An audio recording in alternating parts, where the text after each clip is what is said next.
6. Jelaskan tentang fungsi dan prosedur dalam pemrograman. Apa perbedaan utama antara keduanya? Dan bagaimana cara mendefinisikan dan menggunakan fungsi dan prosedur dalam program?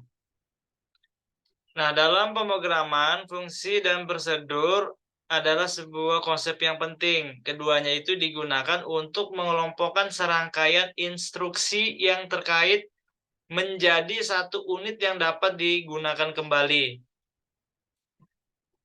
Nah, ini prosedur, ini fungsi.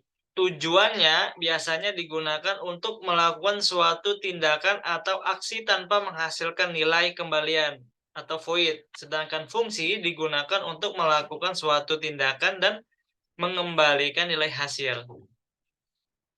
Ya, jadi kalau prosedur itu dia tidak ada nilai kembalian atau void, sedangkan fungsi itu ada nilai kembaliannya.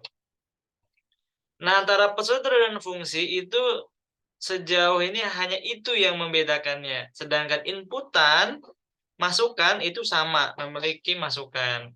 Di dalamnya ada kode program juga ada kode program. Yang membedakannya hanya itu nilai keluarannya.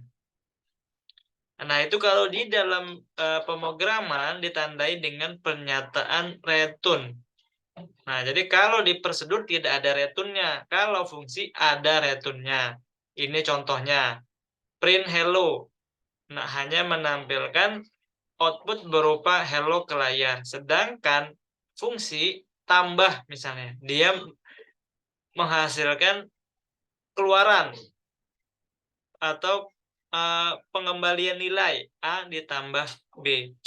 Nah, untuk inputan sendiri, ya ini bisa saja juga ditambahkan inputan. Misalnya print hello masukin variabel nama. Jadi hello nama. Nah, yang membedakannya hanya di pengembaliannya saja atau returnnya.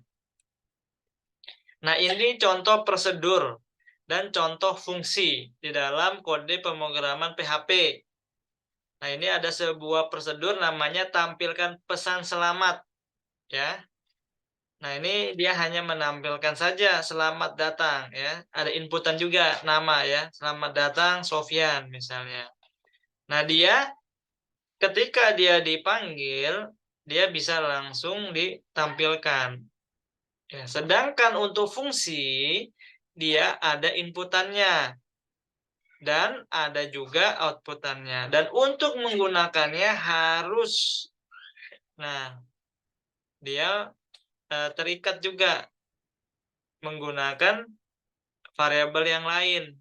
Ya, jadi hitung luas persegi panjang karena ada pengembalian nilainya, dia harus dimasukkan dulu ke dalam variabel tertentu yang kita sediakan, kemudian baru ditampilkan. Itu saja yang membedakannya. Jadi kalau prosedur bisa langsung digunakan, ya, karena tidak mengembalikan nilai atau void, sedangkan biasanya dia ditampung dulu di sebuah variabel untuk dapat digunakan. Nah, pada pemrograman modern saat ini, di bahasa pemrograman itu sudah sangat bias sekali. Karena contohnya PHP ini, ya, ini function namanya juga tetap function, tapi secara paradigma ini adalah prosedur dan ini sebuah fungsi. Nah, jadi di bahasa pemrograman saat ini memang sudah sangat bias sekali. Prosedur adalah sebuah function yang void, yang tidak mengembalikan nilai.